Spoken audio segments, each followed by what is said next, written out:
Well, it's very exciting. All the patch bays are over here, and over the last couple of hours today, I actually recorded some drums with one overhead ribbon mic, a Bayer 160, and I made sure that that signal went to every single piece of gear, and I made sure that I was able to get audio and play with the sounds. So whether it was an EQ or it was a preamp or it was a compressor, every single piece of gear was in the patch bay correctly. There were only 2 instances where the ins were where the outs were supposed to be.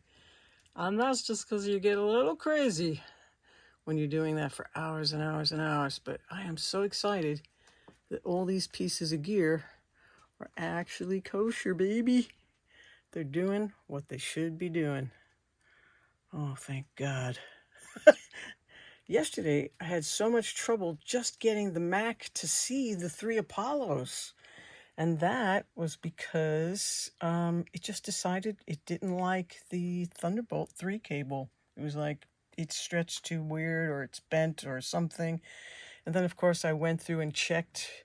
You have to make sure that the Thunderbolt logo, like this little logo right here, or the lightning that you see, the lightning symbol is up. And when you've got 3 Apollos like these guys down here, you have to make sure that the in the back, that Thunderbolt lightning thing, that little logo, that lightning bolt, or the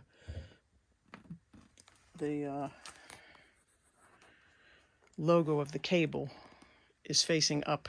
So by the time you have 3 Apollos and it's in, out, in, out, in, out, daisy chaining, they all have to be in the right direction. Finally, I got that working. And then you know what happened? The main speakers stopped working. Couldn't figure out what was going on with them because they're going through my central station here. And then I was just using the NS10s because they were also going through the central station. They were on B. The main speakers, Adams, were on A, NS10s are on B, and the subwoofer, which is a presonus subwoofer, was on C. And B and C were working yesterday. A stopped working today. B faded out and stopped working, and C didn't work either. So the outputs on the back of my central station, which is over 10 years old, has decided to quit. And I had to then take the audio from the headphone amp to power the Atom speakers, not to power, to get audio there. So I have audio coming out of the front of my central station and not audio coming out of the back.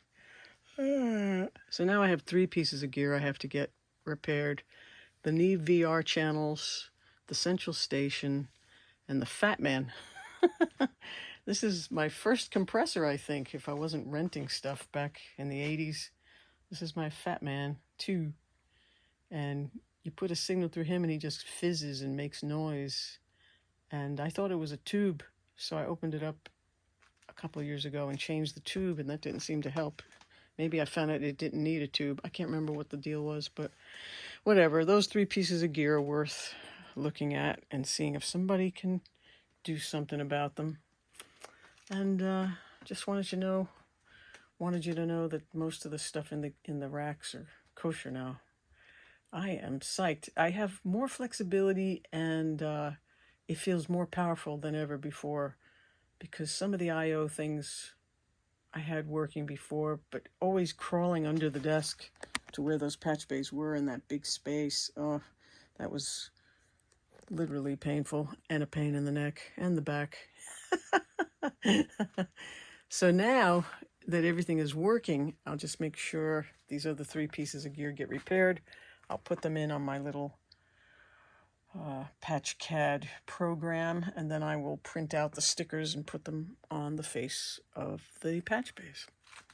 Hope you're all doing well. Happy New Year. Soon, soon, soon.